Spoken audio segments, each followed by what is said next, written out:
يعني انا في مثلا اماكن محفوظه في مصر إمم. بدون ذكر اسماء، يعني الناس اول ما بيجي الصيف بتقوم يروح. رايحه متجهه الى هذا المكان. إمم.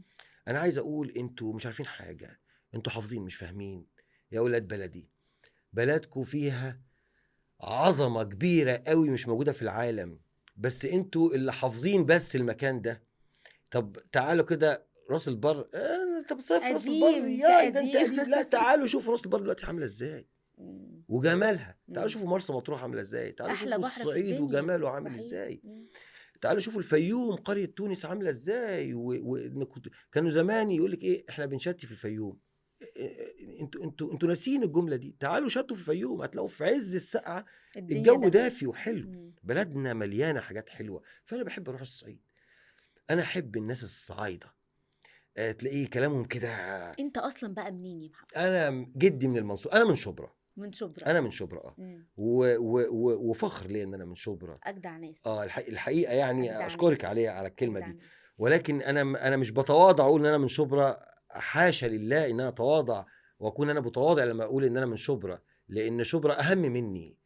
لان شبرا انجبت من هم اهم مني بكتير.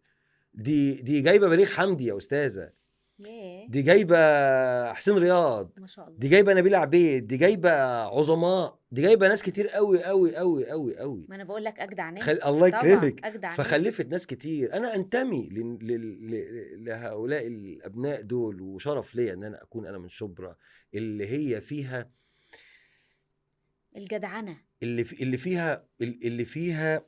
بصي، شبرا المنطقة تكاد تكون الوحيدة في مصر، مع احترامي لكل المناطق الشعبية. أنا أنتمي للمناطق الشعبية المصرية، إمم. ولكن أنا بعتز بشبراويتي. ليه؟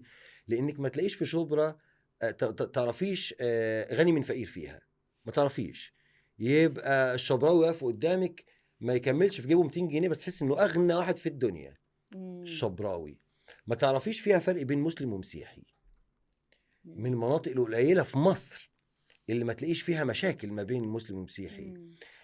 تلاقي ابن البواب صاحب ابن رجل الأعمال اللي في نفس عمارته، صحاب ويخرجوا مع بعض. شبرا عظيمة، تواضع وكرم مليانة وأخلاق. تناقضات ومليانة إمم. مفردات عظيمة يعني. إمم. أحلى رمضان تلاقيه في شبرا، الأجواء بقى أحلى الرمضانية، وقفة الله! أعياد تلاقيها في إمم. شبرا. أحلى قهاوي بلدي. حضرتك اسألي أحمد، أنا ما بقعدش في كافي شوب، ما احبش اقعد في كافي شوب. انا احب اقعد في قهوه بلدي، علشان أنت بتتكلم بجد؟ انا عايز تسالي ورايا، انا ممكن ابقى طب كداب عليك. تعمل كده إزاي؟ أنت برضه نجم معروف، ما بتخافش الدنيا تتلم، ما الدنيا تتلام. هم تحب ده. هيقطعوا هدومي يعني في النهايه هياخدوا الله! صورتين ثلاثه ولا بتاع وكده. مش تستحملهم؟ افرح بيهم، افرح. حضرتك انت فاكر ان انت بتتصور مع الجمهور عشان هو المبسوط؟ لا، انت تكون مبسوط لانه هو اللي بيفيدك مش انت اللي بتفيده. هو في صحيح. النهايه هياخد صوره وهينزلها، صح. هيتكلم عليك كلمه حلوه، هيدعي لك دعوه حلوه، صح. هيقول لك كلام بمنتهى الامان.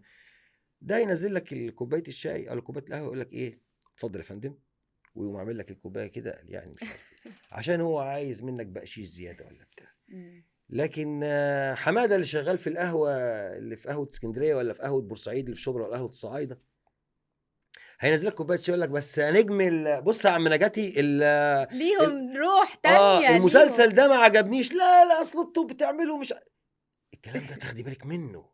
كلام مهم جدًا. طبعا تسمعيه، إمم. عشان هو ده الناقد ده بقى الحقيقي، جمهوري ده الحقيقي. جمهورك الحقيقي. إمم. فانا لو انا ما اختلطتش بالناس دي، انا ما عرفتش الموضوع فين يجي منين. إمم. انا بمثلهم، يبقى لازم اشوفهم كتير، وبعدين انا منهم. لا يكون انا عشتي في اكتوبر ولا في زايد هتنسيني، لا، ما هو ممكن الواحد ينسى. إمم. لازم طول الوقت انت تبقى جوه الناس. إمم. تسافر الصعيد عشان ولسه تلتحق. ليك أصدقاء من شبرا لحد ليا دلوقتي وعلى اصدقاء من تواصل؟ شبرا يا استاذه. انا نص الاسبوع بتاعي شبرا، والنص التاني مع اولادي الله! في بيتنا. إمم. لان انا متعتي كلها اني انا اكون انا لما بسافر بره مصر اقعد اسبوع ابقى متضايق عايز انزل مصر، كنت اقعد اسال نفسي انا متضايق ليه، مع ده ان انا كل حاجة مبسوط جميلة وبتفسح آه. الحاجات كلها حلوه، ها، صحيح. وفسحه وبتاع وكده. آه. مفيش النكش. ما تلاقيش نكش احنا كده شعب بينكش غير فعلا في في مصر. مصر، صح. انزل المطار من هنا اول عسكري يقابلني انكشه، اقعد اهزر انت اللي معاه. تنكشه، انت انا مشتاق. انا مشتاق للنكش اه. والهزاره والمش م- عارف الايه والبتاع. ده على مستوى الرجاله. على مستوى الستات، احلى بنت في العالم هي المصريه، النغشه. ما تلاقيش صح، حد غير المصريه عندها النغاشه دي. صح. بلدنا جميله بناسها بجوها ببحورها بنيلها. لا لا لا لا، ربنا ما ذكرهاش كده وخلاص. ربنا ما حددش مصر بالذات واتكلم عنها كتير كده في القرآن الكريم وفي الإنجيل وفي صحيح، التوراة صحيح. من كده وخلاص. لا، ركزوا، افهموا إن مصر دي عظيمة ومش هتتأثر بحاجة. احنا ما بنتأثرش بحاجة، احنا هنفضل زي ما احنا مصريين لغاية يوم القيامة. فبلدنا دي انتوا بس اللي عشان ما شفتوش بره ففاكرين ان بره احلى. طب سافروا بره وشوفوا هتشتاقوا لبلدكم مرة تانية. الله يا جمالك يا مصر. عشان كده انا تلاقيني على طول كل شهر لازم تلاقيني في بلد شكل، يعني محافظة شكل. مم. تلاقيني في دمياط، تلاقيني في بورسعيد، تلاقيني في اسماعيلية، عايز تتفرج تلاقيني على في بني بلدك سويف. بجميع نواحيها يعني. مظبوط. روحي بقى كده يعني انا حكيت لك على فكرة برنامج ان شاء ان الله شاء يعني الله يا اعمله، رب، بإذن لان الله. انا ده واجب عليا وده هم من همومي ان انا ابين بلدي للعالم كله وجمالها. مش بس الموضوع في ساحل ولا في حاجات معينة لا، احنا احنا لينا حافظينها. اماكن تانية اجمل أيوة. بكتير.